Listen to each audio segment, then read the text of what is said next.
Hello and welcome to Sports This Morning. I'm Cecilia Omogbe. And I am Taya Salam. Okay. All This right. is what the show looks like. Yeah, starting off, we're still getting reactions from the sacking of Gernot Rohr. We've heard from journalists and fans alike. Now it's the turn of Gernot Rohr, who's come out to say he doesn't agree with the sacking as a Super Eagles technical advisor. He's given his reasons. We're going to be digesting all of that in the course of the program. All right, also on the program, for the first time in almost 14 months, Yes. Arsenal are in the top 4 of the English Premier League. Can they remain there? Yeah, fingers crossed. That was the big question. But it was a very impressive performance against West Ham yesterday night. Gabriel Martinelli on target once again. Of course, cannot forget ESR, Emil Smith-Rowe. Also on the program this time around in the NBA, where Nigerian stars, as Nigerian ballers, shone like million stars for the different franchises in the NBA. We're talking about Chimeze Metu, we're talking about Jordan Nwora, Isaac Okoro, and Gabe Vincent. All of them on the winning side as well. That's Cecilia, the sweet story about it, not just contributing, but also helping your team to win. Yeah. And of course, that's what we're celebrating these Nigerian stars this morning. Awesome. All right. Before we get into Nigerian stars' performance, let's just take a look at some of the games they are played early hours of today. About 11, there's so many games 11 games, actually. 11 games, actually. See? Okay, now, Tayo? That's what we like. We always like you love more games, right? Schedule, in the NBA. But then we just have to focus. Yeah. Exactly. But let's run through the results. First of all, starting with the Cavs and the Rockets, ended 124-89 in favor of the Cleveland Cavaliers. They've now won 5 games in a row. Isaac Okoro was a star in that game, played a crucial role in the victory for the Cavs. Elsewhere, it was a Magic losing against the Atlanta Hawks, 111-99. Trae Young playing through a neck injury to score 28 points in that victory for ATL. The 76ers were also on the losing side. They lost to the Miami Heat 101-96. Gabe Vincent was the star of the show for Miami in that particular victory. We'll come back to that match later on as well. So the Lakers needed Austin Reeves to swish a 3-pointer with 0.9 seconds left to defeat the Dallas Mavericks 107-104. That game went into overtime, and now with all of the experienced players on court, it was a rookie, Austin Reeves, that won the game at the buzzer for the LA Lakers.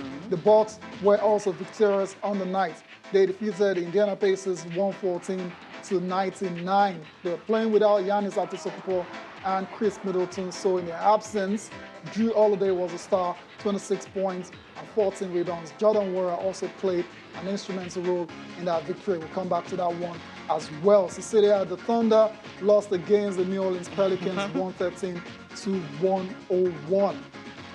Devontae Graham, 61-foot heave at the buzzer gave New Orleans that particular victory. The Spurs lost against the Charlotte Hornets 131-115. Gordon Hayward scoring a season-high 41 points in that victory for Charlotte. The Timberwolves also were victorious 124-107 over the Denver Nuggets. Anthony Davis making 10 3-pointers to score 38 points. One of those guys that we expect to challenge Steph Curry's record eventually, before it's all said and done.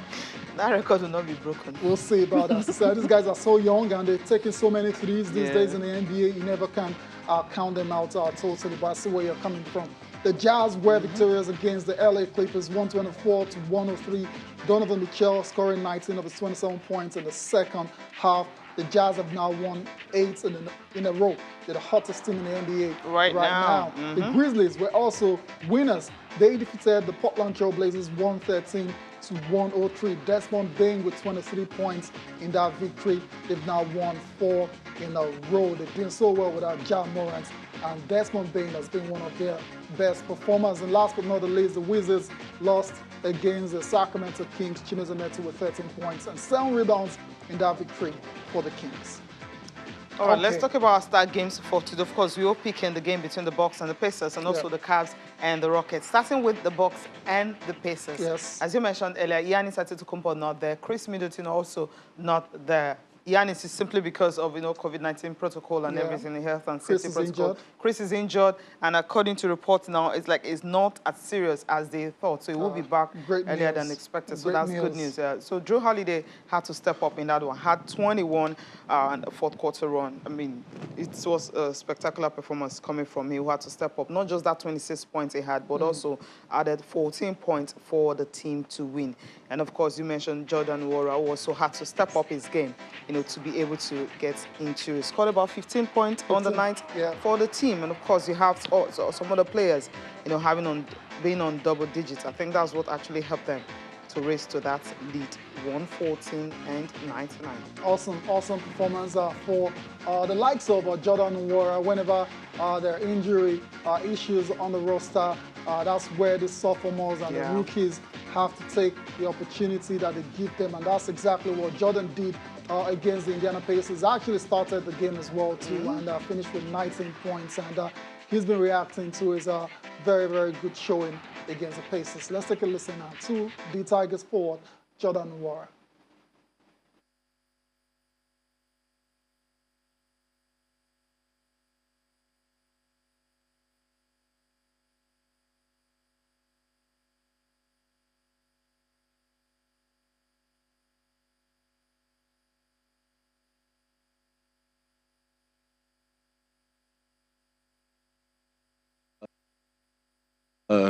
My mindset, going to this game, just make the most of it.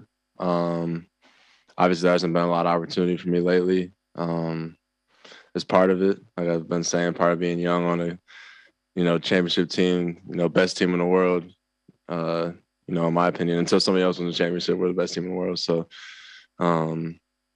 it's just part of it. Just make the most of every opportunity. So yeah. Drew's my guy. He knows I can score. Once I see one go in, I'm good from there. And he was able to look out for me tonight. He looked good. He made me look good and made a lot of other guys look good tonight. So, it's great being able to play with him, whenever I get the chance.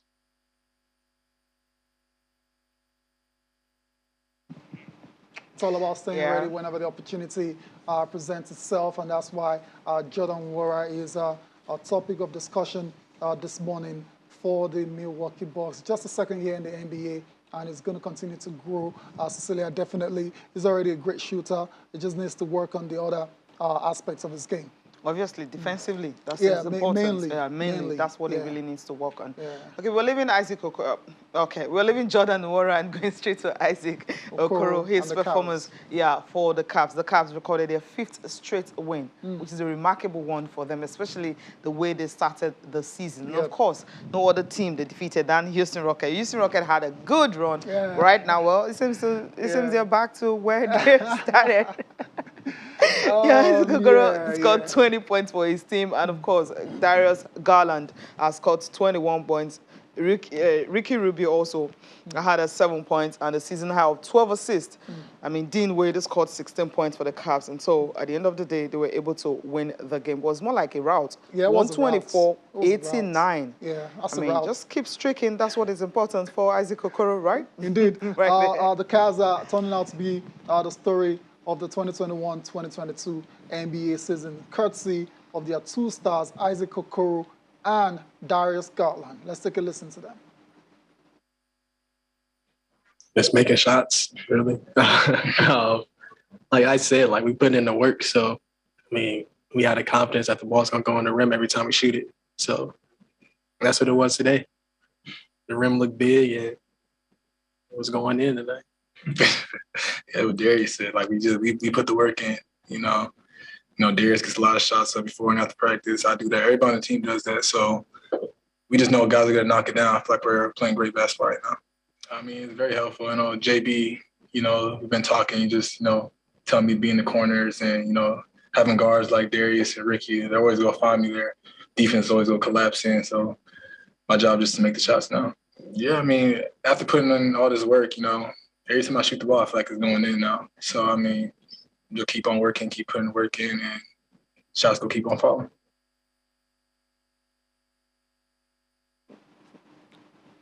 There you go. Cecilia, Isaac Okoro, the Cavs are looking good. Yeah. And they will make the playoffs if they continue to play like this. Let's just leave it that way. Let's take a look at our top performers before we close the NBA segments and talk about all of the guys that stood out for their team, starting with Brandon Ingram, 34, 8, and 4. Next up is Anthony Edwards, 38, 5, and 1. 10 3-pointers. Yeah. Cecilia, these guys are going to try and do what Steph Curry did, 11 he had in February. They're going to be gunning for Steph Curry's 3-point record eventually. Just watch that space. Steph Curry is going to surpass 3,000, so that's ludicrous numbers. They're still so young, Cecilia. So just, all right, let's see, fingers crossed. Bradley Beal, 35 and 5. The Washington Wizards are slumping right now. Losing efforts. Bradley Beal's best efforts. Shia Gilgeous-Alexander for the OKC, 33, 5, and 1. And last but not the least is Gordon Hayward, 41, 5, and 3 for the Charlotte Hornets in their victory in the NBA. All right, it's a huge point. Indeed. Okay. That's it for all the top performers, right? Yeah, that's it for the NBA. For the NBA too. And of course, let's quickly touch down on para sports. And this time around, we're talking para table tennis. So the 3rd edition of the annual Lagos para table tennis is going to be starting today. And they have enough players that will be taking part. 45 events. I mean, it's a 3-day championship, 45 events. We're going to be having top players, including most of them that went to Tokyo Olympic Games. Some of them will be taking part in this one. And for this tournament is actually something that's going to help the international body to also see how they can get some players, to add to those that will be going to major events. The Commonwealth Games is going to be next year. Next year, yeah. So you're looking at that also. So we'll see. All right, let's just get reactions, from the organizers, of course, some of the players. To see and to observe how the way this national tournament is organized and have a future view for next year how to organize the international tournament that normally has a higher higher needs than a national one. In the global level, we are going to have a factor. We are going to work it out with the ITTF in our commission that Nigeria is going to have the World Championship next year, where we're going to have a factor 20. That's the best thing. That's the best way, because we cannot be producing, having a championship every year without having it for the global factors. Very good one, even for the state and for the athletes themselves, particularly that we have most of the participants are Lagos State athletes and Lagos State champions. I mean, it shows that we're in it in terms of athletes and in terms of finances. I mean, Lagos State has been very, very supportive of sport in general. Okay. You're welcome back.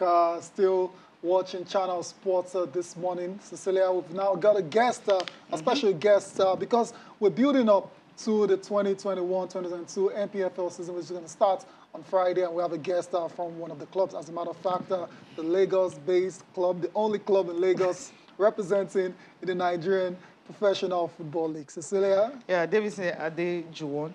Good morning. It's good to have you join the program. Good morning. You're the Executive Director of MFM FC.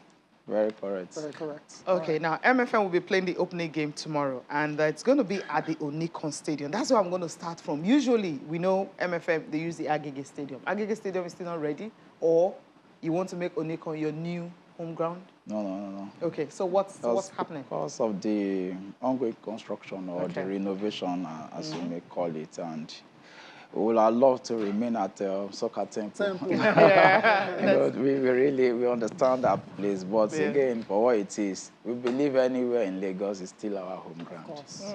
Okay, as long as it's Lagos, so as long as it's not Akure or anywhere else or Ogun State.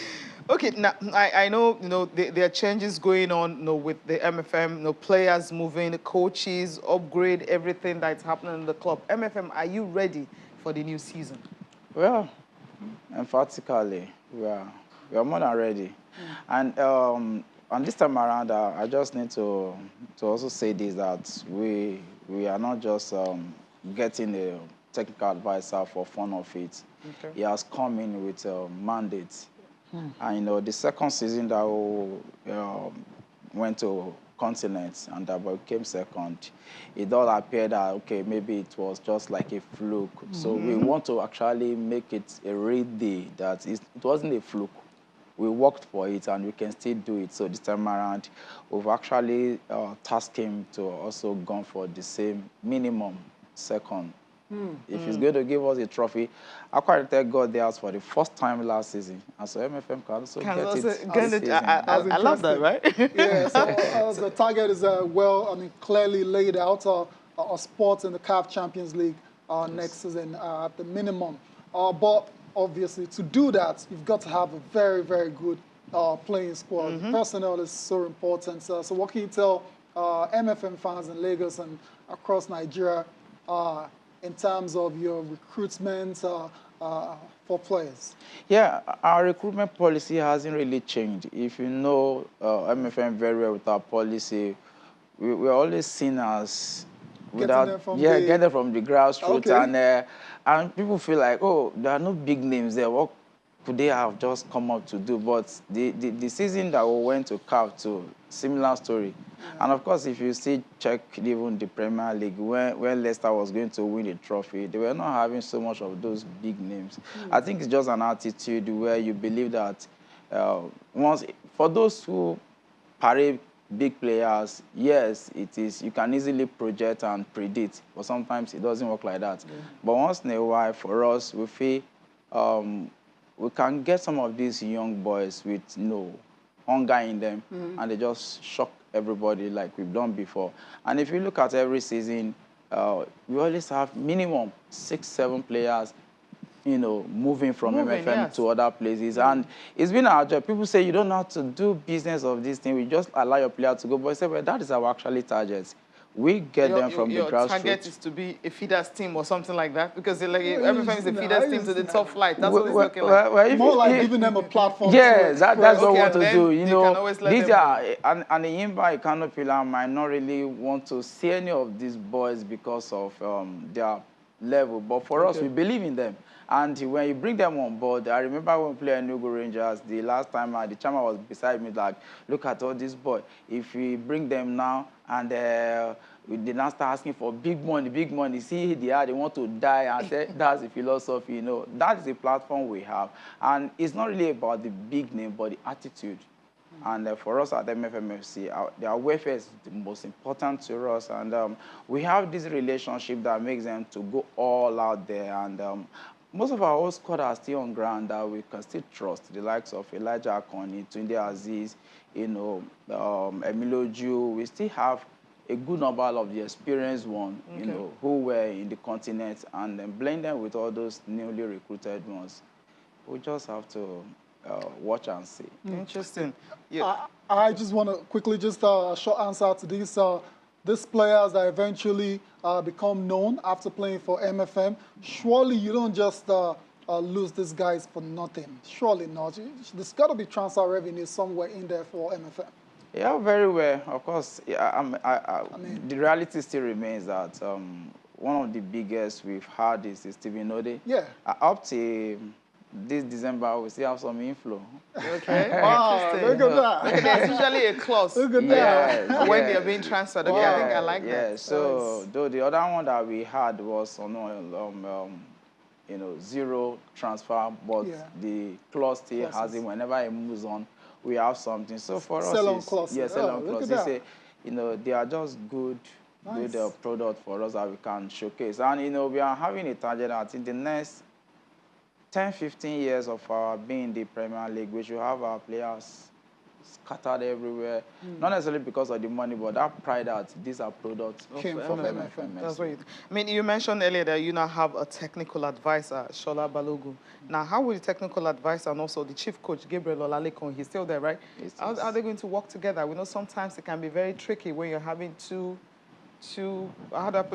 coaches, so to speak, because technical advisor and coach in Nigeria are literally almost the same thing. Yeah, literally, but you know, in a normal place, the technical advisor still, you know, rank higher than the But chief in coach. MPFL, how does it work? It's not really about NPFL, it's about how every club wants their own arrangement. But for us, one thing that is good is that we are trying to adopt this system of we've been one family. If you clearly look at it, except from when we have to bring in Tope Bolus, the club grew up with every one of them right from the formative stage. You know, Electrical, Fidelis were part of the system, and the current, you know, coaching squad too. Some of them grew from being the player of the club and becoming the coach. So we've been together. So there is that unity and that philosophy that we have. So Balogun will not have problem relating with Gabriel because they've been doing it together. And when you see when we're moving from the relegation last season, it was that combination of the two of them that led to us getting back from 17 to 10. No cause for worries. Right? All right. Okay. Indeed. We wish you all the best as you play your first game tomorrow. That's the only game for tomorrow, right? Yeah, the only game and being the start game for the No pressure. No pressure at all. No. We're going to get our 3 points. Remo is welcome, but they have always remained. You're going to get all your 3 points. It's just so sure. All right. Thank you so much. Thank you for having me. Appreciate your time. You are doing a very good job here. Thank you. Thank you. All right, we need to go on a break. And when we come back, we'll be talking about the Women's Football League. And, of course, you know what happened yesterday where Nigeria Rattles had to get their first points away from home in Benin.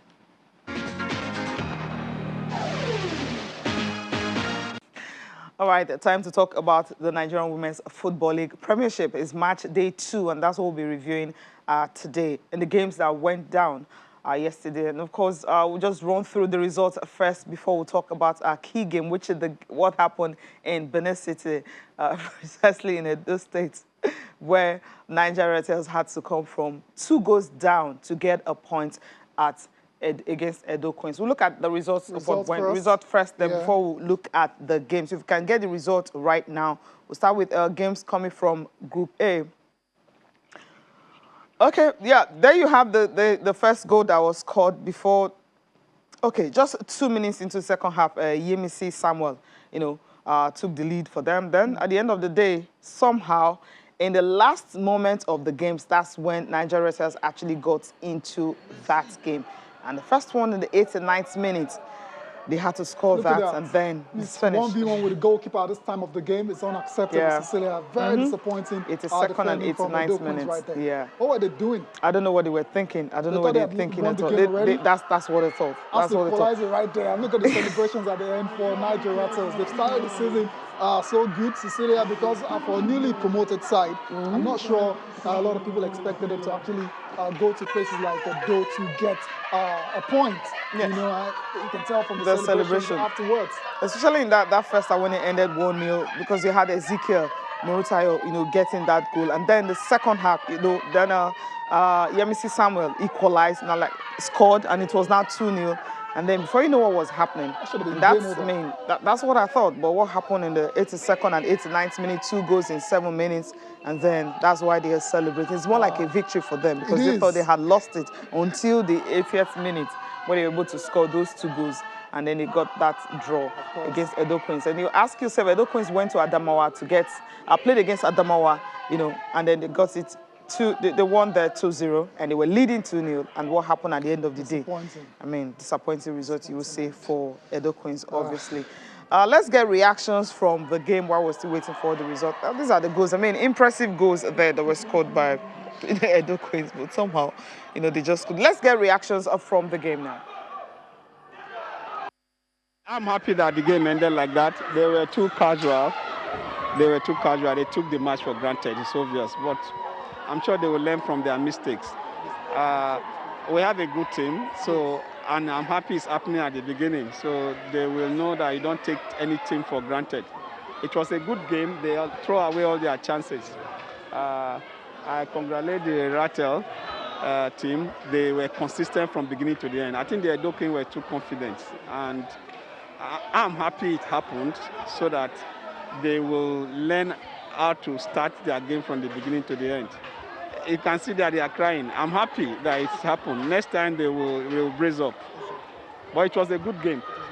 we played with a very, very good team that was at its best.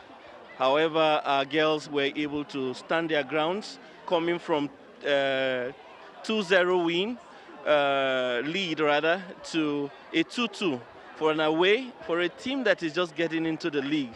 For me, is a day of joy.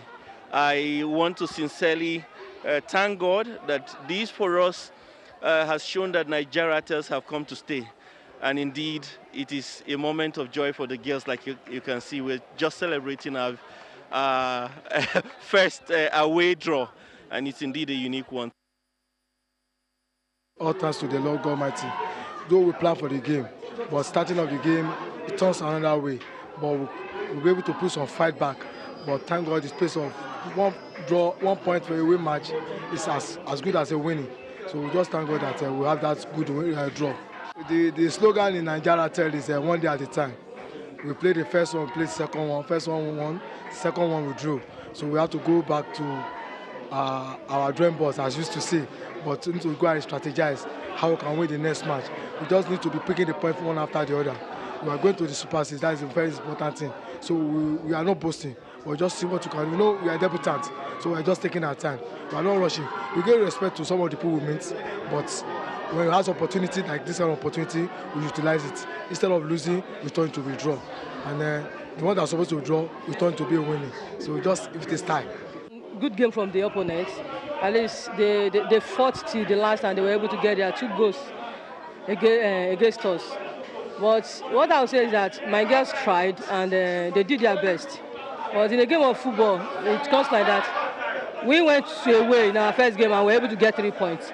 So if a team should come to Edo to get a point from us, I don't think this is just the beginning of the league. So we still have a lot of matches to play. The target, the most important thing is for us to qualify for Super 6. So once we qualify to Super 6, we still have the time to do some, even building up the team and do some training on finishing, because scoring goals is the most important thing in the game of football. Like today, in the first half, we were supposed to score like 2, 3, 4, 5 goals, but we were unable to score it. So by and large, the game was not too bad, and it was a good one.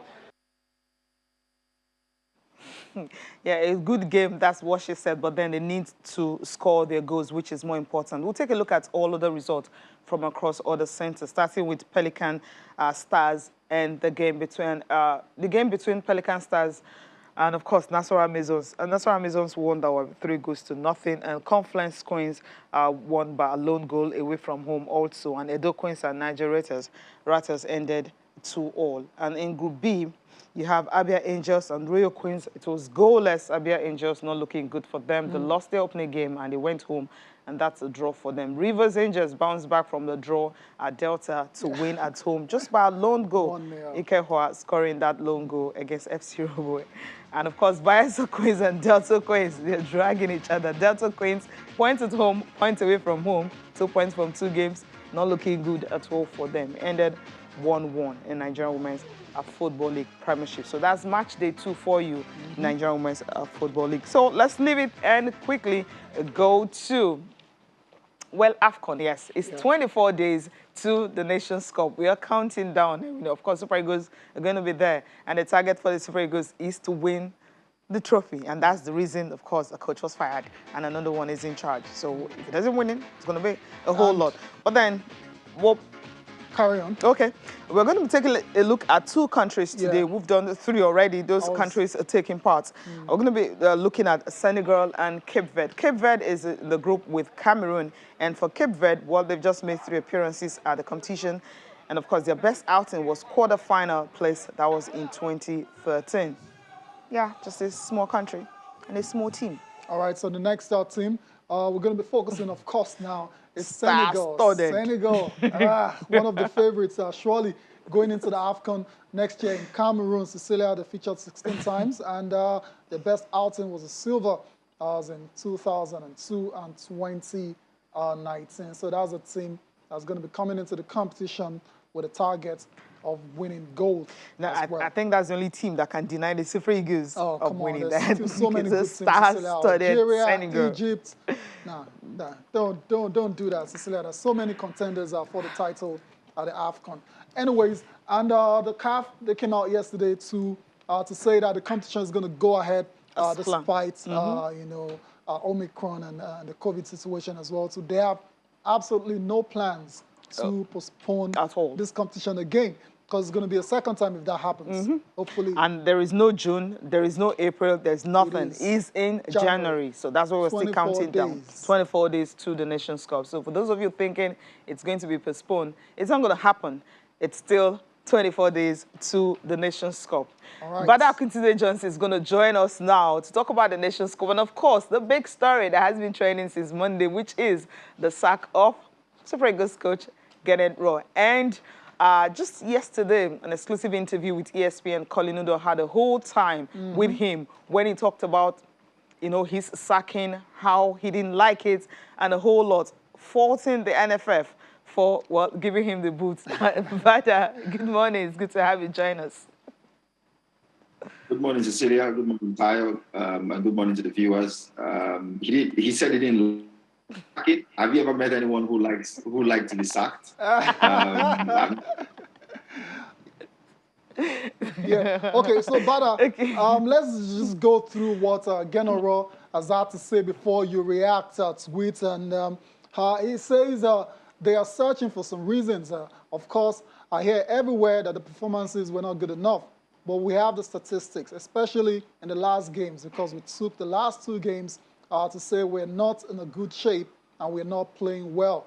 And now goes on to say, but the statistics are there. We had much more chances to score than the opponents. We had much more possession of the ball. We had much more shooting on goal. So it's really difficult to understand and to accept a sacking. The facts are that we reached all the targets despite the problems we had. It was not easy for everybody. He has as well to say, we did what we had to do. Everybody knows the results. Everybody knows that we were close to the AFCON, and I think this team should win it because this team is built to win matches, important matches, decisive matches. Gernot Rohr totally not agreeing with the NFF pulling the plug on his time as a Super Eagles coach. I think he would look at it as missed opportunities because, as he alluded to, the players that he has to work with, not in doubt as well. Looking forward to an AFCON tournament where the Super Eagles were obviously going to be one of the favorite teams to act on the eve of the tournament must hurt. But the truth is the signs leading into the competition were not looking good. The team was struggling through games. Were finding it difficult to play minnows on the African continent, Cape Verde, and doing well against us. And he was not inspiring confidence with how he was managing the team, the players he was inviting, some of his decision-making. And he gave the NFF little or no chance but to effect a change. And if the words of the NFF president are to be believed, then there were even problems beyond or beneath the surface. Problems around indiscipline, players talking back, and all those things that Amadou said in his press conference. If those things are to be believed, then that would have made this position untenable because you can't have bad results and then discipline. Okay. Even around the team. So I think that he had an excellent chance to maybe go on and build on what he achieved the last time out when he finished the bronze medal. And he would look back and feel like it was a missed opportunity. So he would struggle to accept it. But truth be told, it's not about AFCON. It's about the bigger one. It's about the risk of not qualifying for the World Cup. Yeah. We don't know the team we play in the playoff. The way the team was playing under him, in the last 5 games particularly, there was no guarantee that we would have made it to the World Cup. And that would be an absolute disaster. I think Nigerians can live with going to AFCON, not winning it, maybe doing well, qualifying for the World Cup. But Nigerians would accept even winning the AFCON and making the World Cup, because we've won the AFCON a couple of times in the past, 1894, 2013. We've never gone past the second round of the World Cup. And in the last 3 or 4 appearances, we haven't exactly done well. The last time you could say Nigeria did well at the World Cup was France 98. And that was a long time ago. So we can't have this generation of footballers, some of the finest on the planet, and not be sure that we will even qualify, let alone make the second round or qualify for the quarterfinals of the World Cup. So I think Rohr can feel hard done by, but if you look at how results were going, how the team was playing, he didn't actually cover himself in glory. And someday maybe he will look back and he would accept responsibility for some of the things that he could have done better with. But he mentioned that he has actually built a team that can win the Nations Cup. Do you agree with that? I disagree with him. I disagree vehemently with him. If your team is struggling to beat Cape Verde, if your team is losing at home to Central African Republic, if your team looks as disjointed as they looked in the last few games under him, I mean, it would be a big disrespect to the quality of the other teams in the competition to think that Super Eagles we saw could win it. Yes, maybe because of pedigree and the individual quality of the players that we have, nobody would expect the Super Eagles to go there and do anything less than a quarterfinal, semi-final finish. But to say we will win it will be disrespectful to the other top quality teams on the continent. This competition is not won by just showing up, and is not won by just wearing the green and white of Nigeria and bearing the name Super Eagles. You have to go there and actually beat the best teams, some of the most difficult teams to beat in the world, to win it. And it's the reason, as dominant as we've been on the continent, we haven't won it more than 3 times, even though it's a competition that comes around every 2 years. So I think that he fails to recognize the quality of the teams that he was going to be up against at the tournament, to just loosely say that he had built a team that could win it. No way did that team look like they could even make the semifinals based on how they had played in the last few games under it. Yeah. Interesting. Okay. All right, so that's it for Gernot Rohr and the Super Eagles for now. Of course, going forward, there's still going to be many more to talk about concerning the situation, especially the Super Eagles going into the AFCON. So that's it. Let's move on with the show now and go to the EPL. And I know Bada is going to be a very, very happy man this morning, because Arsenal, for the first time, are in the top 4 this season, and in 14 months, goals from Gabriel Martinelli and ESR, giving them a fantastic 2-0 victory over the Hammers.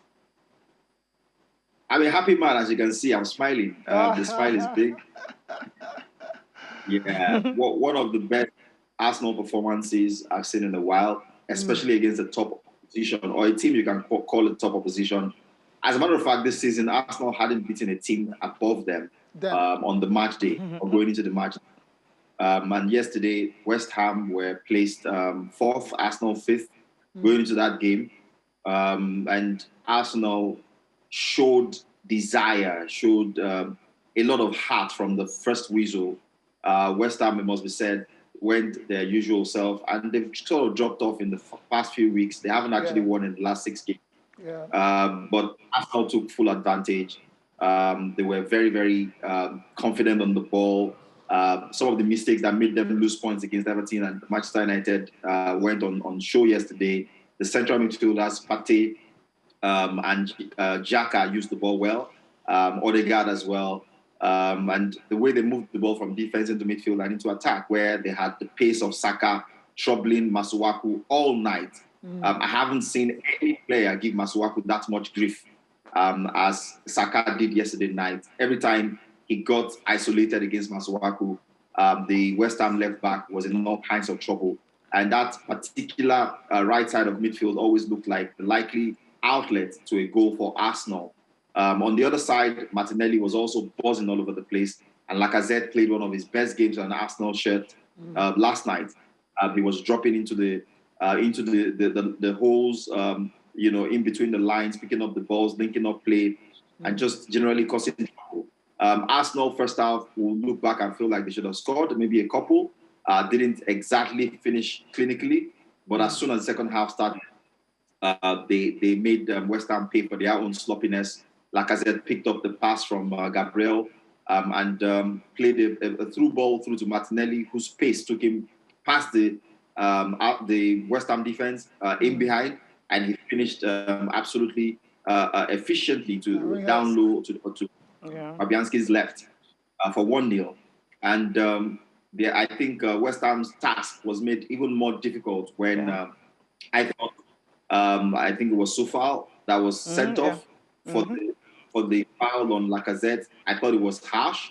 Maybe it should have been a penalty, but not a second yellow card. But the man got sent off and Lacazette lost the penalty. But once Odegaard went off and Smith Rowe came on, you knew that Arsenal would always find 1 or 2 opportunities on the breakaway, and with fresh legs on and the decisiveness in front of goal that Smith Rowe has shown, his 6th goal now in the I think 5 in the last 7, 6 goal overall season. He's in red hot form.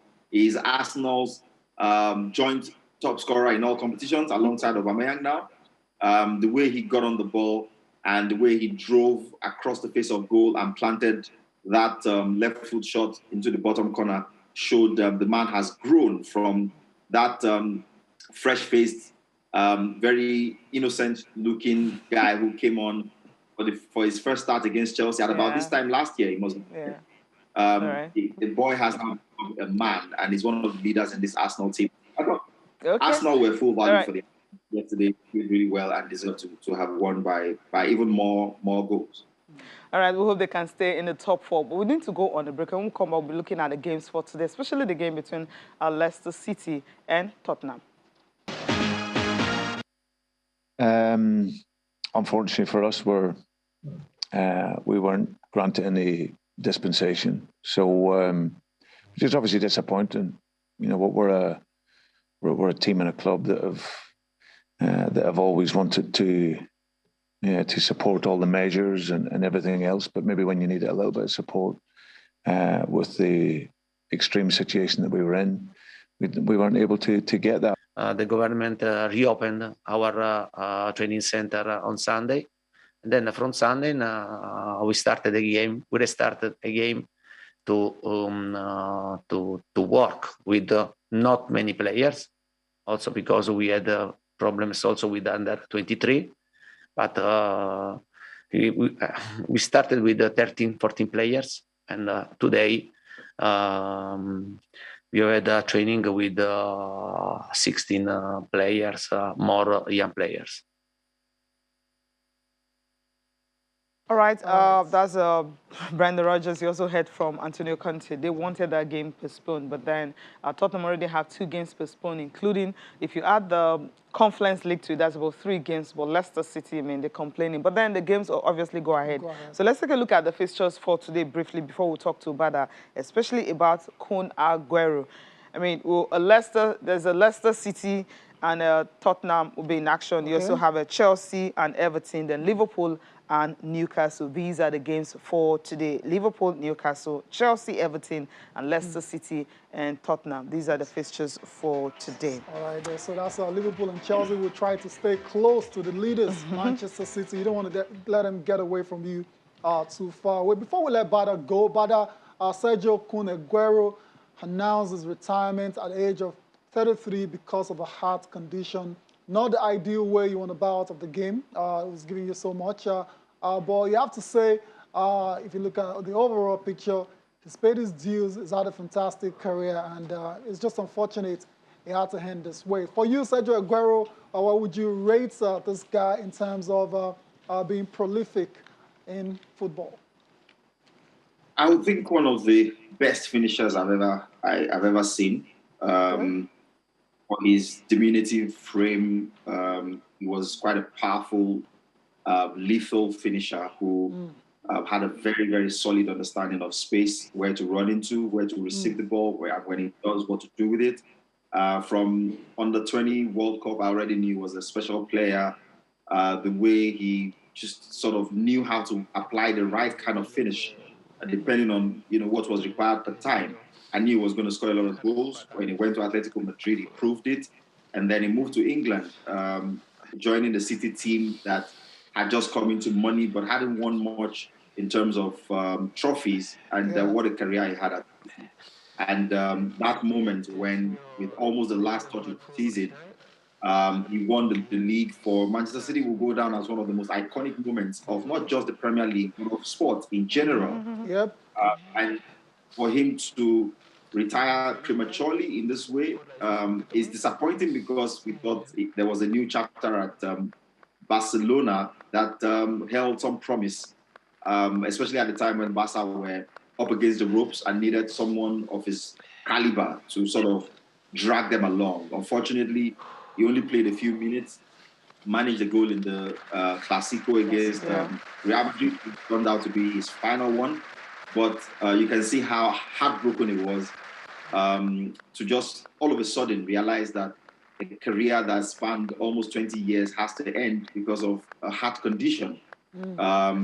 But again, if you put it in proper perspective, you realize that he has a lot to be grateful for because, God forbid, had this happened much earlier in his career, we would never have known the Kun Aguero that we were speaking so glowingly about. Some other players were not as lucky. They even died on the pitch. A case in point, former Man City player as well, Marc-Vivien Foé, of blessed memory, who just slumped and died. So Kun Aguero, we thought we'll see more of the magic, but we're grateful for the much that we saw. For me, in answering your question specifically, I think he easily makes my top 10 favorite strikers of all time. He makes the list, without a doubt. Wow, that's quite some shouts there, Bada, and you're spot on as well too. Kun Aguero can look back on his career and be very, very thankful and grateful. He can look back with a smile, even though it's kind of ending it prematurely with tears. Thank you very much for joining us again. Your insight always appreciated on Sport this morning. Thanks, Tayo. Thanks, Cecilia. Always a pleasure to be with you guys. All right, cheers, Bada. All right, let's go on to the papers now before we close the show. Let's start with Sporting Life. Arsenal 2, Western 0. Arsenal into top 4 for the first time in 14 months. Marcelo Modric test positive for COVID-19. COVID is really going crazy right now, guys. Stay safe out there. Amid COVID-19 concerns, AFCON will go ahead. We talked about this on the show as well, so that's according to CAF. Liverpool closing in on £63 million deal for Felix. That's very interesting. That's a young striker coming from Atletico Madrid. Leicester, Tottenham, Iheanacho, Lookman out.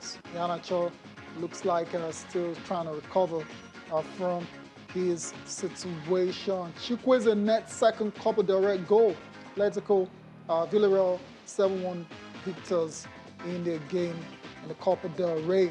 Ibrahimovic fuming with Real Madrid over the pursuit of Rudiger.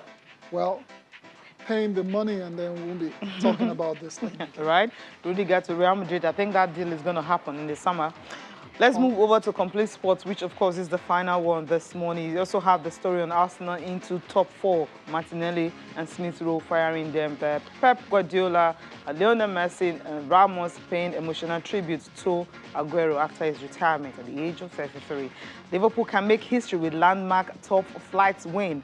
Okay, and there's another Salah out to equal Vardy EPL record. And here, indeed, the target 70th EPL win. They're up against Tottenham tonight. Tuchel sees no reason for Chelsea panic, despite formidable Man City form. You need to panic. Osimhen, because once Man City a season at the top of that table is that to actually take them off the peg. Right. Osimhen deal between Napoli, Lille gets messier. So what's this? Okay, there's a whole lot of things here. There's an investigation going on. ECA threatens to stop Eagles Eurostars from AFCON in the NHL. This is not going to happen. We know that. And AFCON, Dosu says we can't give a Guavon target. Tough job awaits him at tournament, says Mutiu Adekoju.